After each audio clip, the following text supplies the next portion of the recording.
नमस्कार, मैं Dawood. City news Muzaffarpur में आप तमाम दर्शकों का स्वागत है। खबरों की ओर बढ़ने से पहले आइए नजर डालते हैं आज की मुख्य सुर्खियों पर। सिटी न्यूज के प्रायोजक हैं water valley NH 28 Sherpur Muzaffarpur. Ahiyapur थाना क्षेत्र में जमीनी विवाद में भाई ने भाई को जलाया जिंदा, अस्पताल में स्थिति गंभीर। नगर थाना क्षेत्र के दीवान रोड में एक व्यक्ति का मिला शव, मौके पर पहुंची पुलिस, शव की पहचान नहीं हो पाई। और उर्स पर दाता कमल शाह मजार पर पुलिस प्रशासन द्वारा किया गया चादरपोशी। देखिए आज की मुख्य सुर्खियां, अब खबरें विस्तार से। अहियापुर थाना क्षेत्र में जमीनी विवाद को लेकर भाई ने भाई को जिंदा जलाया, अस्पताल में स्थिति गंभीर बनी हुई है। बिहार में भूमि विवाद को लेकर लगातार घटनाएं होती रहती है। ताजा मामला अहियापुर थाना क्षेत्र का है, जहां भूमि विवाद में छोटे भाई ने बड़े भाई पर पेट्रोल छींटकर जिंदा जला दिया। हालांकि परिजनों के प्रयास से घायल को बचाकर अस्पताल में भर्ती कराया गया है। घायल की पहचान 30 वर्षीय दीपक शर्मा के रूप में हुई है। घायल के परिजन ने बताया कि जमीनी विवाद में पेट्रोल छिड़ककर तीली शरीर पर फेंक दिया गया, जिससे दीपक जल गया। हम देखे, हम 10 कदम पीछे थे, पेट्रोल फेंका, सलाई तीली मारा। अब वीडियो बना रहा है और हम शर्ट फाड़े, गंजी फाड़े, तब तक जल चुका था। एक मिनट गुजर चुका था। इतना गंदा गाली। उसके बाद हम हॉस्पिटल लाए। आग मारने के पर्पज से था? हाँ, आग जलाया जी। हत्या करने के था। बुला करके डाला पेट्रोल? नहीं, अपना प्लॉट पर गया था घूमने, और इन लोग प्लानिंग में था। ये डेली जाता था घूमने। क्या नाम है इनका? किनका? दीपक कुमार। क्या करते हैं? AC फ्रिज का मैकेनिक है। मैकेनिक? हाँ जी। जो किया है वो कौन है? ओ, इसका मामा हुआ, मेरा भाई चंदन कुमार, पंकज कुमार। वो लोग मिल करके? हाँ, वो लोग क्या करता है? वो लोग लफोईगिरी करता है, बदमाशी करता है। पुलिस से शिकायत किए थे? पुलिस से शिकायत की, पुलिस को पैसा दे करके पिटवाया उसी क्षेत्र 7 तारीख को। ये घटना कब का? ये घटना कल का है। कल का? जी। पुलिस क्या नाम है? उमेश ठाकुर। कौन हुए आप? पिताजी हुए। वहीं पूरे मामले को लेकर अहियापुर थाना प्रभारी रोहन कुमार ने बताया कि पूर्व से विवाद का मामला दर्ज था। इस घटना की जांच कर कार्रवाई की जाएगी। सूचना मिल रहा है, उसके बारे में हम लोग जांच पड़ताल कर रहे हैं। जमीन में संबंधित कोई मामला है? उसमें एक प्राथमिकी दर्ज हुई थी और उसी के संबंध में कुछ फिर ये जलने वाली बात आई। फर्द बयान वगैरह हुआ है जो घायल? नहीं, अभी उसकी फर्द बयान नहीं हुई है।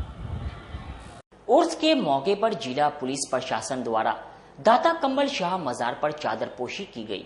मुजफ्फरपुर स्थित दाता कमल शाह के मजार पर आज जिला प्रशासन, पुलिस प्रशासन और नगर थाना द्वारा चादर चढ़ाया गया। इस अवसर पर पत्रकारों को संबोधित करते हुए राजद नेता पाले खान ने कहा कि जिला प्रशासन द्वारा दाता कमल शाह के मजार पर चादर पोशी की गई। यह वर्षों वर्ष की परंपरा है, जिसे जिला प्रशासन निभा रहा है। यह 143वां उर्स है। काफी खुशनुमा माहौल है। हम लोगों ने विश्व की शांति के लिए दाता से दुआ मांगी है। राजद नेता वसीम अहमद मुन्ना ने कहा कि दाता कमल शाह के मजार पर नगर थाना द्वारा चादर पोशी की जा रही है। यह जिला प्रशासन द्वारा हर वर्ष किया जाता है ताकि सालों भर अमन चैन बना रहे।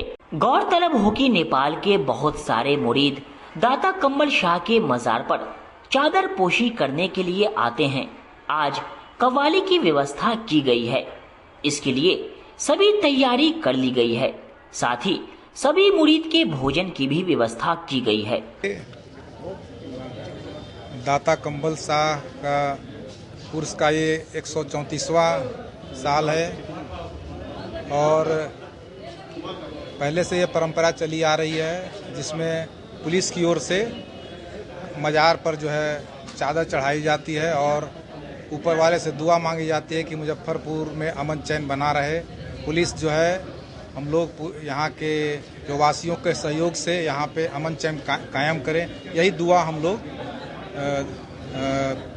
मांग रहे हैं। इसी के लिए चादर चढ़ाई जाए। शहर के विभिन्न मार्गों से मजार शरीफ पर हाँ, ये शहर के विभिन्न मार्ग से होते हुए हम लोग मजार पर चलेंगे। शाम में फिर हम लोग वहाँ पर जाकर मजार पर चादर चढ़ाएंगे। ये चादर पोशी किया जा रहा है और ये ब्रिटिश काल से ही ये परंपरा चली आ रही है और इसी मार्फत मुजफ्फरपुर वासियों को ये संदेश देना चाहेंगे कि अमन चैन कायम रहे। मैं अपने परवरदिगार से भी कामना करूंगा कि मुजफ्फरपुर वासियों क्या हर जहां के भी जितने भी हमारे हिंदुस्तान के रहने वाले हैं सबके बीच अमन चैन कायम रहे, सभी अमन चैन से रहें।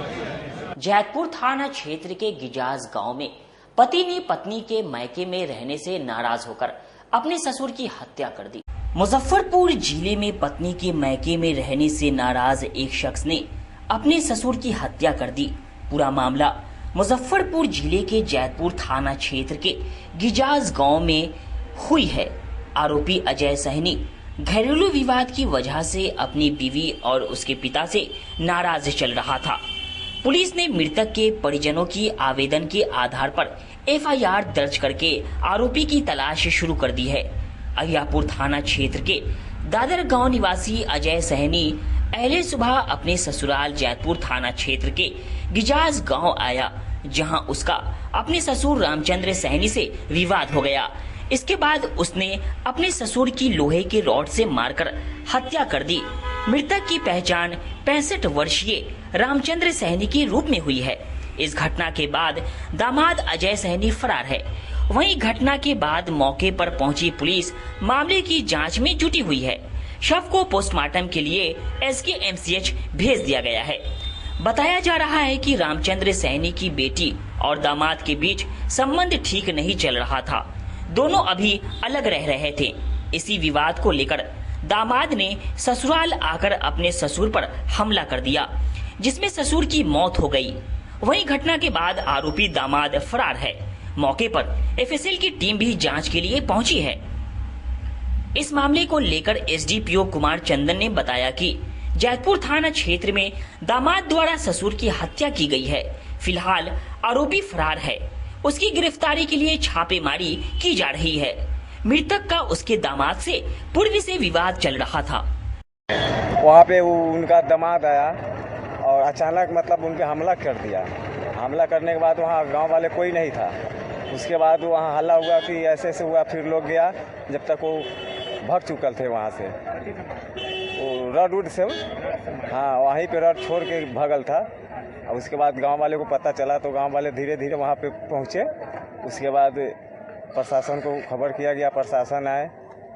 उसके बाद वो अपना प्रशासन, अब ये तो पता हम लोग को नहीं है कि क्या घटना है, पहले से वो लोग को क्या मैटर था, वो हमको पता नहीं था। हम लोग तो गांव वाले हैं। वो अकेले आया था? वो अकेले था। वो ससुराल गया? हाँ, वो ससुराल गई थी। और ससुराल से वो अचानक पहले रास्ता में उनका सर बेटा था, उसको पहले हमला किया तो वहाँ से भागा है। और उसके बाद वो पैदल आ रहा था, उससे पहले आकर गाड़ी से यहाँ हमला करके फिर निकल गया। हाँ, यही सब बात है। पहले भी ऐसा करता था ना? पहले तो कोई ऐसा नहीं था, अचानक मतलब ऐसा हुआ है।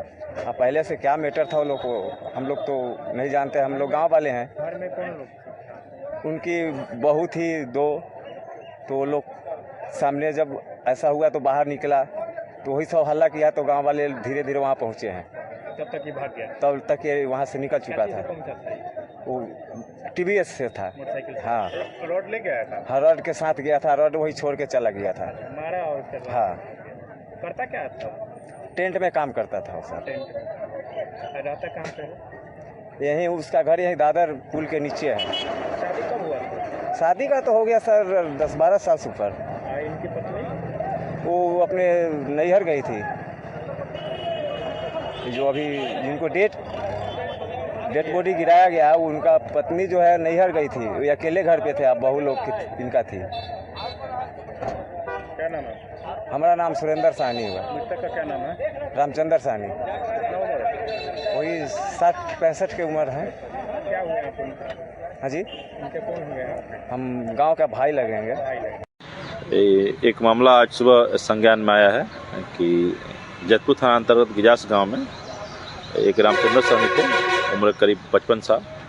उनका दामाद जो दादर का रहने वाला था, वो सुबह आया करीब 8:30 बजे और आकर के किसी धारदार नुकीले हथियार से गर्दन में अपने ससुर को मार दिया और जिससे उनकी मौत हो गई।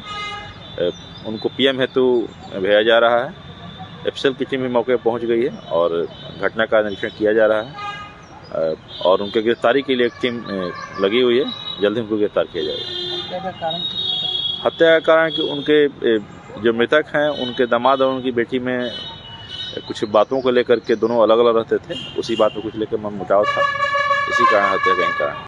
हनुमान जयंती को लेकर राम हनुमान मंडल द्वारा 251 निशान यात्रा शहर में निकाली गई। मुजफ्फरपुर में श्री राम हनुमान मंडल के तत्वावधान में इस वर्ष भी श्री हनुमान जी महाराज का 52वां वार्षिक जन्मोत्सव भव्य श्रद्धा और उल्लास के साथ मनाया जा रहा है।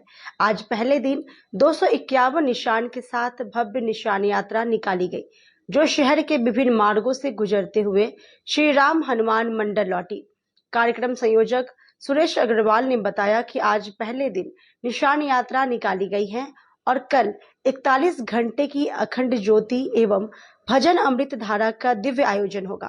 साथ ही सुंदरकांड का आयोजन किया जाएगा। आज हम लोग का आयोजन था श्री राम हनुमान मंडल परिवार की ओर से ध्वजा यात्रा का, जिसमें 251 ध्वजा यात्रा हम लोग ने निकाली थी। विभिन्न मार्गों होते हुए हम लोग ने पूरे शहर में ध्वजा यात्रा घुमाई है, जिसमें जगह जगह भक्तों ने सेवा दी है। और सेवा में जैसे मारवाड़ी युवा मंच, मुजफ्फरपुर शाखा, जीन माता भक्त मंडल ट्रस्ट, पुरेंद्र कुमार, सुबोध कुमार, सराफा मंडी, उसके बाद अपने दिए बिहार प्रादेशिक मारवाड़ी सम्मेलन, उन्होंने दी सूतापट्टी में कई जगह और विभिन्न मार्गों पे सेवा मिलती रही है। आगे क्या कुछ आयोजन? आगे आज हम लोग का 6 बजे शाम से उद्घाटन है। उद्घाटन के बाद जो है भजन कीर्तन का आयोजन है। फिर कल हम लोग का 12 बजे से 12 तारीख को शाम को भजन कीर्तन का आयोजन रखा गया, जिसमें कलाकार कलकत्ता से और कई जगहों से आ रहे हैं। फिर उसका पूरा आनंद लिया जाएगा। वो 13 अप्रैल तक सुबह जोत चलेगी। रामदयालु स्थित निजी होटल के सभागार में भाजपा मुजफ्फरपुर 94 विधानसभा के सक्रिय सदस्यों का सम्मेलन आयोजित किया गया, जिसमें नगर विकास मंत्री शामिल हुए।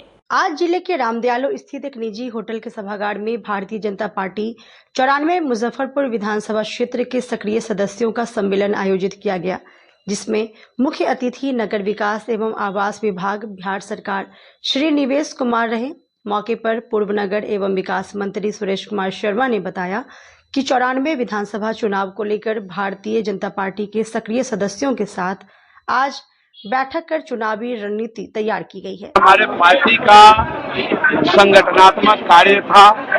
पार्टी की अभी कुछ दिन पहले संगठनात्मक चुनाव का कार्य संपन्न हुआ है। पूरे बिहार के अंदर हम लोगों ने प्राथमिक सदस्यता, सक्रिय सदस्यता बनाने के बाद मंडल और जिला अध्यक्ष और जिला के पदाधिकारियों का चयन किया। इसके उपरांत जो हमारे सक्रिय सदस्य बने इस सदस्यता अभियान के दरमियान, उनकी आज एक कार्यशाला थी, एक बैठक थी कि सक्रिय सदस्य को आगे क्या काम करना है संगठनात्मक, उस दृष्टि से इस बैठक को बुलाई गई थी। इस प्रकार की बैठकें बिहार के सभी विधानसभाओं में आयोजित की जा रही है। चुनाव पर भी चर्चा हुई है रणनीति। जब संगठनात्मक बैठक, भारतीय जनता पार्टी हमेशा चुनाव के लिए तैयार रहती है। भारतीय जनता पार्टी में संगठन के लोग सामाजिक कार्य और संगठनात्मक कार्य में हमेशा तत्पर रहते हैं, तल्लीन रहते हैं। तो चुनाव पर कोई फोकस करके बात हमारे यहाँ अभी नहीं हो रही है। ये हमारा रूटीन वर्क था। 94 विधानसभा के सक्रिय सदस्यों की बैठक थी। सभी लोग आए हैं। हमारे प्रदेश से नगर विकास मंत्री ने यहाँ के विकास के का ही वो कर्णधार है, उन्होंने बात रखी है। अब जाकर के नगर निगम की बैठक होगी, यहाँ के विकास के कैसे किया जाएगा इसके बारे में वहाँ चर्चा करेंगे। यहाँ संगठन की बात थी, वह सारा संगठन का बात किया गया है कि सक्रिय सदस्य किस तरह से आगे चुनाव में अपनी शिरकत करेंगे। नगर थाना क्षेत्र के दीवान रोड में एक अज्ञात व्यक्ति का शव मिला। नगर थाना क्षेत्र के दीवान रोड स्थित किरण श्री विवाह भवन के समीप एक अज्ञात व्यक्ति का शव मिलने की सूचना पर आसपास के लोग इकट्ठा हो गए और नगर थाना को सूचना दी। सूचना मिलते ही नगर थाना की पुलिस मौके पर पहुंची और शव को अपने कब्जे में लेकर पोस्टमार्टम के लिए SKMCH भेज दिया। हालांकि शव की पहचान नहीं हो पाई है। पुलिस मोहल्ले के लोगों से पूछताछ कर शव की पहचान करने में जुट गई है। मोहल्ले के लोगों ने बताया कि यह व्यक्ति कई महीनों से लगातार यहाँ चाय पीने आता था और सुबह में यह व्यक्ति विवाह भवन के बाहर पड़ा मिला। पहले तो लोगों को लगा कि ये सोया हुआ है, लेकिन कुछ देर बाद पता चला कि इसकी मृत्यु हो गई है। हम लोग सुबह में आए हैं, देखिए सब यहाँ पड़ा हुआ है। इनको हमेशा हम लोग देखते थे चाय पीते रहते थे। सुबह में हम लोग आए हैं, देखिए कि यहाँ पर बेचारा मृत पड़े हुए हैं। हम लोग 112 को फोन किए, टाउन थाना को फोन किए, तो टाउन थाना लोग ये आ गए हैं, सही समय पर आ गए हैं। यहाँ पर जो भी प्रक्रिया वो लोग कर लिए हैं। इनके घर वाला का पता चल जाए, यही हम लोग का आग्रह है कि आपके द्वारा जो आप लोग चलाएं कम से कम सोशल मीडिया द्वारा ये मिल जाए। एड्रेस मिल जाए कहाँ के? यहीं रहते थे। हाँ, यहाँ पर चाय पीते थे, आते जाते रहते थे। जहाँ कहाँ हम लोगों को पता नहीं। और का एड्रेस हम लोगों को नहीं मालूम। वक्त हो चुका है एक छोटे से ब्रेक का। बने रहिए हमारे साथ, देखते रहिए सिटी न्यूज मुजफ्फरपुर।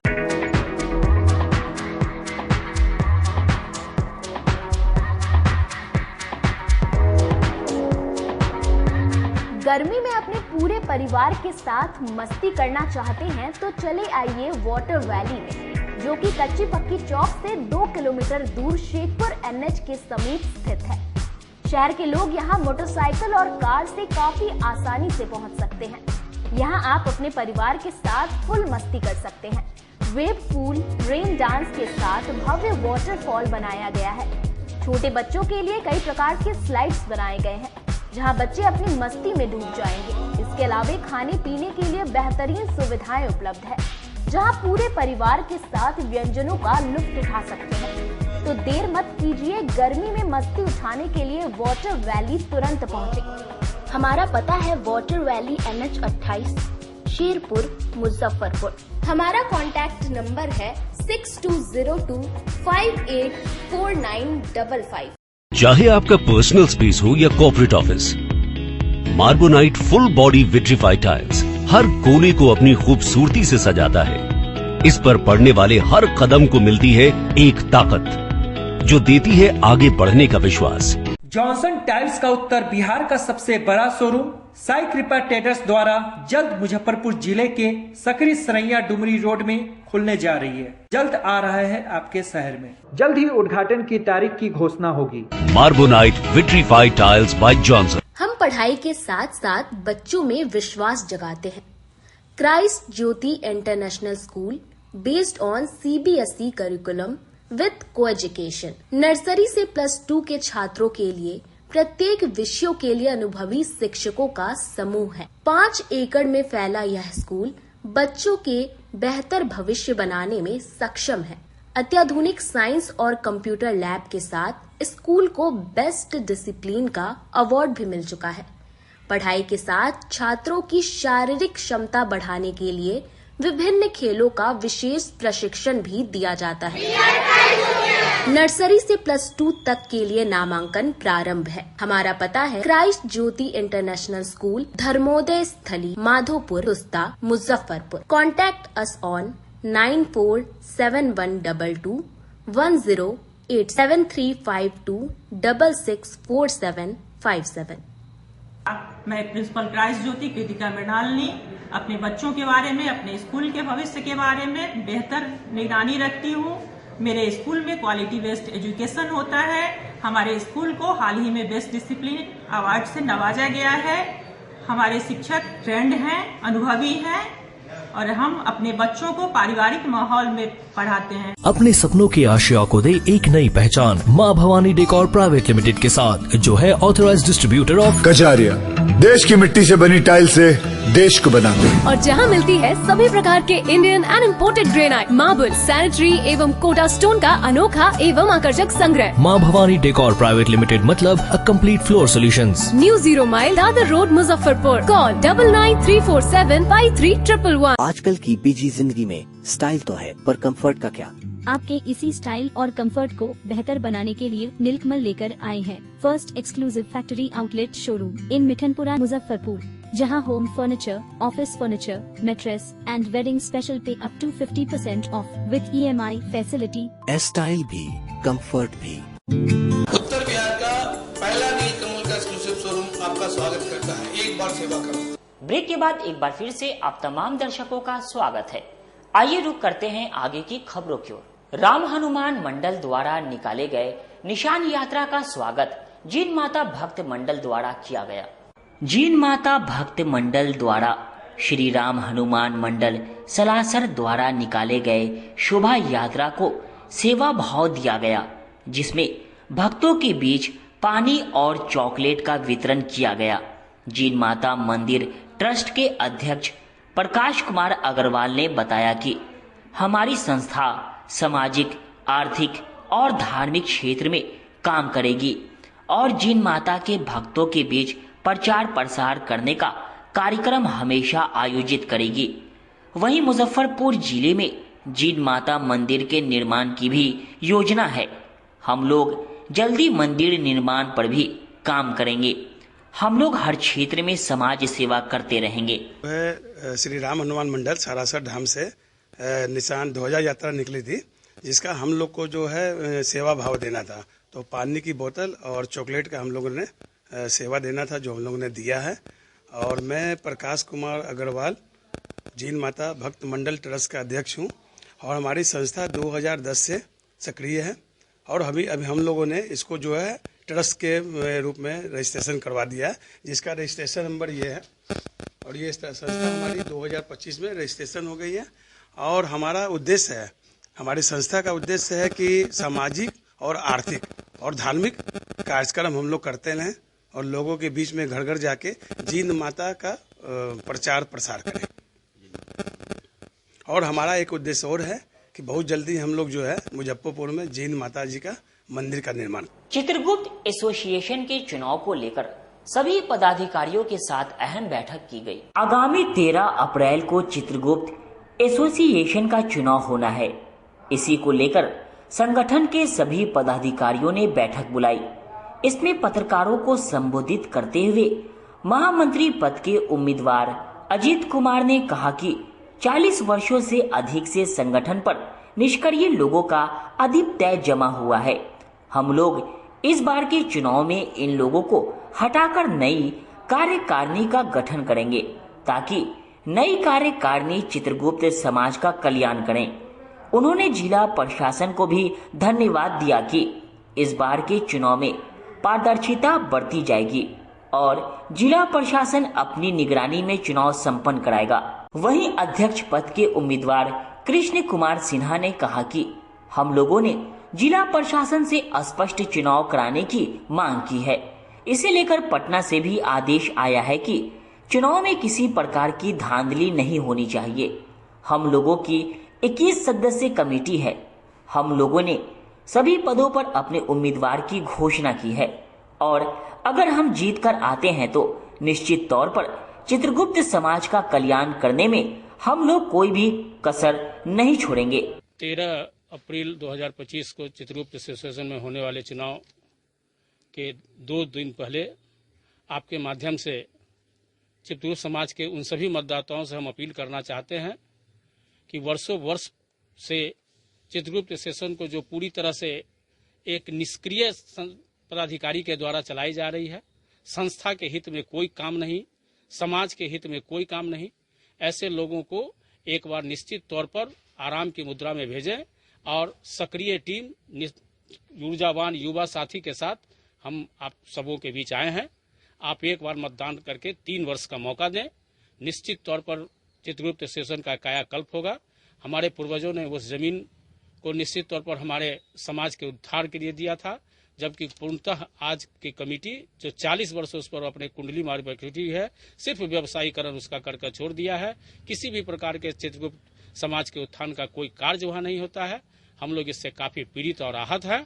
जिला प्रशासन आज सुबह 8:30-9 बजे जिला पदाधिकारी ने समय दिया था, सारी बात को उन्हें अवगत कराया गया है और जिला पदाधिकारी भी अपने स्तर से इसमें पूरा हस्तक्षेप करके निष्पक्ष चुनाव कराने का हमने वचन दिया है। हम इस बार निर्वाचन पदाधिकारी को भी साधुवाद देते हैं कि पैनल का चुनाव उन्होंने इस बार नहीं कराया है। निष्पक्ष मतदान पत्र का उन्होंने मुद्रण कराकर वो भी प्रयास में है कि इस बार निष्पक्ष चुनाव हो। यदि निष्पक्ष चुनाव हुआ तो बदलाव वहां एकदम असंभावी है, बदलाव होकर रहेगा और नए साथी हमारे वहां आएंगे जो चित्रगुप्त समाज के हित की काम करेंगे। हम आपके माध्यम से सिर्फ यही कहना चाहते हैं कि एक बार बदलाव और परिवर्तन की राजनीति को साक्ष्य मान 2025 इस चित्रगुप्त एसोसिएशन का चुनाव होने जा रहा है। उसमें हम सभी उम्मीदवार जो उपस्थित हैं हम लोग एक साथ बैठे हैं और इसमें कुछ जानकारी आपको देना चाहते हैं कि हम लोगों ने प्रशासन से रिक्वेस्ट किया है। ऐसे तो उनको पटना कार्यालय से भी इंस्ट्रक्शन आया था, लेटर भी आ गया था और हम लोग खुद मिल कर के उनसे रिक्वेस्ट किए हैं कि यहाँ पर प्रशासन की हस्तक्षेप होनी चाहिए और जिसके लिए उन्होंने सहर्ष स्वीकार किया और एसडीओ रैंक के अफसर को वहाँ पर डिप्यूट किया गया है। वीडियोग्राफी होगी, पुलिस बल की पूरी व्यवस्था उन्होंने किया है और प्रशासन के इंस्ट्रक्शन के अनुसार वहाँ पर चुनाव होना है। जहाँ तक हम लोग उम्मीद करते हैं कि अब इसमें मतगणना के मतदान के दिन अब कुछ जो पिछले साल या पिछले इलेक्शन के समय जो हुआ था कुछ वो इस बार नहीं होना चाहिए और हम लोग इसके लिए पूरा प्रयास कर रहे हैं कि और जो भी कुछ संभव हो सकता है आज से कल तक फेयर इलेक्शन के लिए हम लोग प्रयास कर रहे हैं, करेंगे। दूसरी बात जो हम कहना चाह रहे हैं कि हम लोग का जो संविधान है एसोसिएशन का उसमें एक कॉलम 9D कहता है कि जो मुजफ्फरपुर ज़िले के निवासी हैं वो वोटर होंगे, वो इलेक्शन लड़ेंगे। लेकिन इसका सीधा उल्लंघन हो रहा है कि बगल में बुधनगरा सीतामढ़ी डिस्ट्रिक्ट में है और वहाँ पर करीब 200 एजेंट्स मुजफ्फरपुर के एड्रेस पर बनाया गया है और वो लोग बहुत दिनों से वोट देते आ रहे हैं, कभी खोजा नहीं गया। लेकिन इस बार हम लोग के जानकारी में आ गई है और हम लोग इसको पॉइंट आउट किए हैं और ये हम लोग अब ये सर्किल में ग्रुप में चल भी रहा है और लोगों के रिएक्शन भी आ रहे हैं और कुछ और भी हैं जैसे दरभंगा, झंझारपुर, कहाँ कहाँ का मुजफ्फरपुर के नाम पर वोटर बना करके, हालांकि ये बहुत दिनों से चल रहा होगा लेकिन ये अभी पॉइंट आउट हुआ है और उस पर हम लोग ये कर रहे हैं कि भाई इसको रोक लगाया जाए। हम लोग का इस पूरे ग्रुप में 21 कैंडिडेट हैं हम लोग, जिसमें अध्यक्ष में हम खुद हैं कृष्ण कुमार सिन्हा, महामंत्री में अजीत कुमार हैं, कोषाध्यक्ष में डॉक्टर अनिल कुमार हैं, सह संगठन मंत्री में संजीव रंजन जी हैं, संयुक्त मंत्री में अरविंद कुमार, मुकेश, अविनाश कुमार और विनय कुमार सिन्हा हैं, उपाध्यक्ष में हमारे एक आशीष कुमार हैं, कुमारी ज्योत्सना है, प्रोफेसर रमन कुमार हैं और सुभाष चंद्र दास उपाध्यक्ष में हैं। संगठन महामंत्री में एकमात्र हमारे कैंडिडेट रवि रंजन जी ये हैं और मंत्री में अनीश कुमार कर्ण, डॉक्टर अमित कुमार और अमित रंजन, ये 3 कैंडिडेट हैं मेरे। सह कोषाध्यक्ष में चंदेश्वर प्रसाद हमारे कैंडिडेट हैं और कार्यकारिणी में गौरव कुमार, विवेक प्रकाश और श्लोक कुमार, ये हमारे 3 कैंडिडेट हैं। क्या लग रहा है चुनाव में धांधली को? हम लोग प्रयास कर रहे हैं उन लोग का जो पहले से है या अभी भी जो उन लोग कुछ अपना मैंने कर रहा है, हमको लगता है कि अगर प्रशासन बिल्कुल ये कहते हैं ना टाइट होकर के बिल्कुल साफ सुथरा कराना चाहेगा तो साफ सुथरा इलेक्शन होगा, है ना। हम लोग को जो प्रशासन से उम्मीद है, क्या गड़बड़ी लग रही है? गड़बड़ी होता क्या है कि जैसे यही है सीतामढ़ी का वोटर है वो आएगा। जिला बाढ़ एसोसिएशन के चुनाव में संजय कुमार सिन्हा महासचिव के पद पर अपनी उम्मीदवारी पेश करेंगे। जिला बाढ़ एसोसिएशन का चुनाव मई महीने में होना है। इसी को लेकर अभी से दावेदारी पेश की जा रही है। इसी को लेकर अधिवक्ता संजय कुमार सिन्हा ने पत्रकारों को संबोधित करते हुए कहा कि वह इस बार महासचिव के पद पर अपनी उम्मीदवारी पेश करेंगे। उन्होंने बताया कि संगठन का चुनाव 2 साल पर होना चाहिए था, लेकिन पूर्व के संगठन द्वारा इस चुनाव को 3 साल पर करवाया जा रहा है। यह बिल्कुल गलत है। उनका 34 वर्षों का कार्य अनुभव है। पूर्व एसोसिएशन द्वारा आय व्यय का ब्यौरा भी नहीं दिया जाता था, लेकिन हमारे एसोसिएशन द्वारा आय व्यय का ब्यौरा दिया जाएगा। हम लोग हाजिरी सिस्टम को भी ठीक करेंगे, तभी संगठन मजबूत होगा। बार और बेंच के बीच के संबंध को भी मजबूत करने का प्रयास किया जाएगा। साथ ही अधिवक्ताओं की मृत्यु के बाद 50,000 की सहायता राशि दी जाती थी, इसे बढ़ाकर 1 लाख रुपया किया जाएगा, जबकि मेडिकल क्लेम 8,000 की जगह 20,000 किया जाएगा। इसके अलावा भी अधिवक्ताओं के लिए अन्य सुविधाएं दी जाएगी। एसोसिएशन का चुनाव जो 9 मई को प्रस्तावित है, मैं उसमें संजय कुमार सिन्हा अधिवक्ता, पूर्व ऑडिटर, 34 वर्षों से मैं वकालत पेशे में हूँ। पहली बार मैं बार में महासचिव पद पर अपनी दावेदारी पेश कर रहा हूँ और अधिनायकवाद के विरुद्ध और लोकतंत्र की स्थापना के लिए मैं चुनाव में खड़ा होने का इस बार निर्णय लिया हूँ। इसी उद्देश्य से आप लोगों से वार्ता के लिए आप लोगों को मैंने आमंत्रित किया था और यह चुनाव 2 वर्षों पर होना चाहिए, परंतु यह चुनाव 3 वर्ष से अधिक दिनों के बाद हो रहा है। आय व्यय का कोई हिसाब जो कमेटी है आम सभा को नहीं देती है और यहाँ आम सभा और एग्जीक्यूटिव कमेटी दंतहीन हो गया है, जिसको दंत वाला बनाना है। आने वाले समय में बार का विकास और एसोसिएशन का सम्मान, क्योंकि पदाधिकारी बनने के बाद यहाँ जो बार एसोसिएशन के लोग हैं वो बेंच का तरफदारी के अलावा और अपना उल्लू सीधा के अलावा एसोसिएशन और बार एसोसिएशन के हित में कोई आय व्यय का ब्यौरा मॉडल रूल्स के अनुसार हर साल ऑडिटेड अकाउंट में एसोसिएशन के आम अधिवक्ताओं के बीच रखूंगा और हाजिरी सिस्टम, जिससे सारे योजनाएं हम लोग का, जैसे मृत्यु उपरांत लाभ, मेडिकल लाभ, यह सब हाजिरी सिस्टम से ही जुड़ा हुआ है। लेकिन जो एसोसिएशन में जो पदाधिकारी होते हैं वो केवल फॉर्मेलिटी निभाते हैं। हाजिरी सिस्टम अगर ठीक ढंग से लागू हो तो एक दिन में कम से कम 1200 दूना 2400 केस होते हैं। अगर आप जोड़ ले, एक हाजिरी फर्म का 25 रुपया है, उस हिसाब से अगर 2400 गुने 25 अगर आप जोड़े तो लाखों लाख रुपया आमदनी हो रहा है। तो हमारे बार का बजट जो है, आय जो है 2 वर्षों में 3 करोड़ पार कर रहा है। और हम अगर हुए तो मृत्यु उपरांत लाभ जो है 50,000 है अभी, उसको मैं 1 लाख करूंगा। मेडिकल एड 8,000 ही मात्र मिलता है, उसको मैं 20,000 करूंगा। और मासिक जो लाभांश है अधिवक्ताओं का और अधिवक्ता लिपिकों का, उसको मैं सुनिश्चित करूंगा। और बार और बेंच के बीच में जो मतलब खाई बढ़ गई है, अधिवक्ताओं का सम्मान घटा है, उसको पुनः स्थापित करने के लिए मैं आने वाले दिनों में जीते हुए एग्जीक्यूटिव कमेटी के लोगों के साथ मिलकर एक बड़ी योजना के साथ बार का विकास और अधिवक्ताओं का सम्मान स्थापित करने के लिए मैं खड़ा हूं।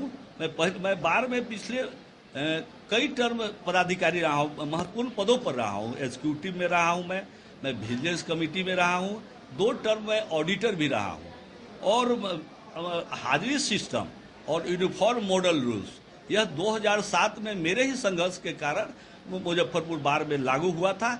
उसको मैं और आगे बढ़ाकर अधिवक्ताओं का लाभ जो है बढ़ाऊंगा और अधिवक्ताओं का सम्मान में बढ़ा। खबरों का सिलसिला यहीं होता है समाप्त।